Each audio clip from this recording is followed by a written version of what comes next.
Bonjour à tous et bienvenue dans cette nouvelle vidéo.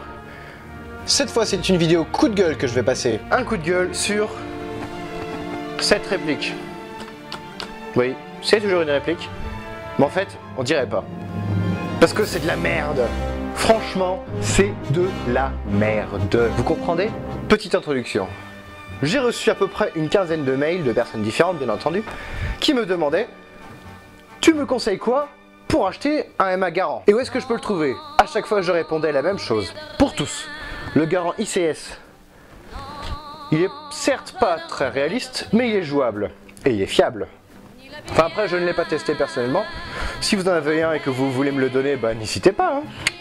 Mais je l'ai pas encore testé.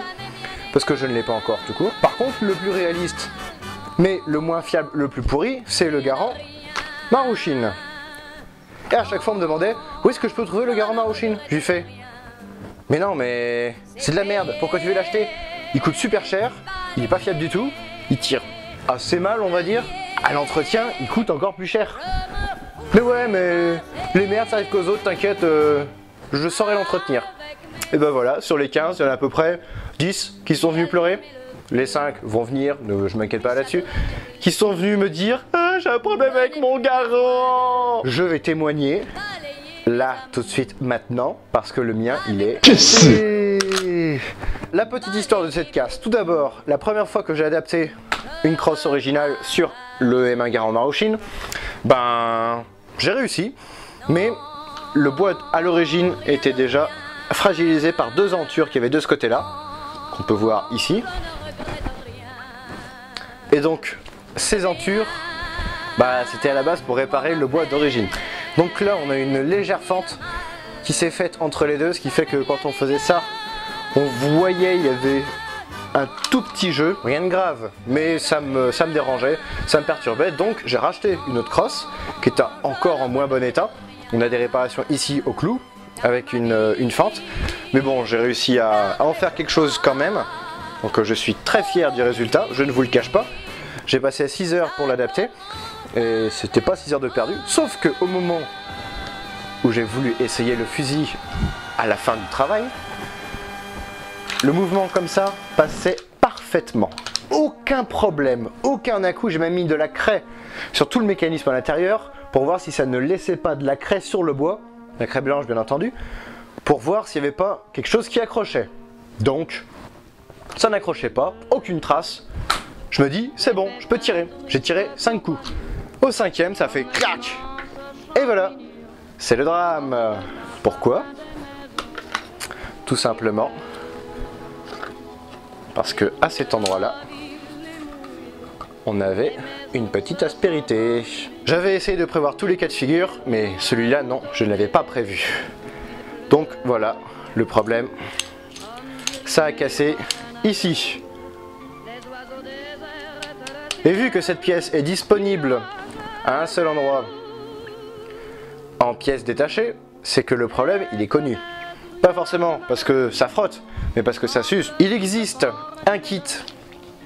Enfin, il existait un kit, parce que je ne l'ai jamais vu en vrai, et sauf en rupture de stock, qui regroupe la pièce ici, la pièce 45, qui regroupe les valves à l'intérieur, ainsi que la pièce ici qui sert à l'arrêtoir de culasse, qui sont en acier. C'est le kit dinosaure, ça s'appelle.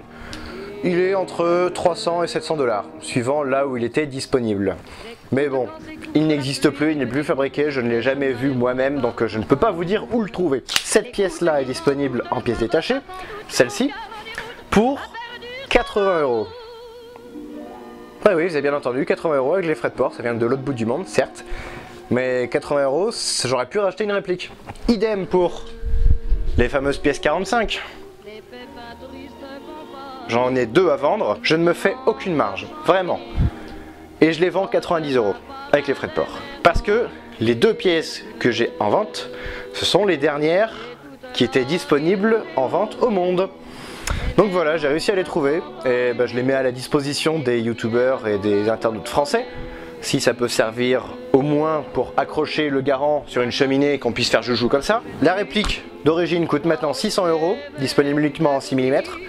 Donc 600 €. On va rajouter 100 € de kit bois. On va rajouter 90 € de pièces de rechange, plus moi 80 € pour la mienne. Et il faut également penser aux clips. Les clips, c'est une vingtaine d'euros pièce. À l'autre bout du monde, en France, c'est plus. Donc, tout ceci pour dire que si un jour je vendais ce fusil, je ne le vendrais pas en dessous de 1000 €. Et encore, je crois que je perds de l'argent. Ouais, 1000 € pour une bouse. Franchement, je les ai là. Et ouais, si vous voulez un Garand, franchement, achetez un Neutra, ça coûte 600 €, un Donix, ça coûte 150 €, ou un ICS, qui coûte 400 €, dans mes souvenirs. Mais pas cette merde, à 600 €, certes, ça fait blowback, mais pas très longtemps. Alors c'est beau pour faire joujou, c'est bien pour faire des vidéos, mais c'est pas pour jouer en partie. Et encore moins pour adapter un bois comme je l'ai fait, même si c'est joli. Les pièces est commandées, je suis obligé de revendre l'autre bois d'avant pour pouvoir payer la pièce de rechange. Donc voilà, si vous avez des questions sur le M1 Garand Maru... Non, je déconne. Si vous n'avez pas de M1 Garand Machine, ne me posez pas de questions sur cette réplique, je n'y répondrai pas. Pourquoi? Parce que si je réponds, ça va vous inciter à porter votre attention sur cette réplique, ce que je ne veux absolument pas. Ça sert à rien, vous n'y aurez que des frustrations, ça va vous faire chier, ça va vous coûter pas mal de fric, même si vous êtes passionné, et si vous êtes vraiment passionné, prenez un Neutra. Je ne suis pas forcément toujours gentil, là je le suis encore moins parce que cette merde a cassé. Ouais, ça fait le blowback mais à l'envers. Donc voilà, je vous donne rendez-vous à la prochaine vidéo d'importation de réplique. Et puis, je vais devoir déménager. Donc, pour cet été, mes vidéos vont être un petit peu plus alternées. Parce que bon, j'ai pas que ça à faire non plus, hein, j'ai un travail et un déménagement à prévoir. Donc, ne vous étonnez pas s'il y a beaucoup moins de vidéos cet été.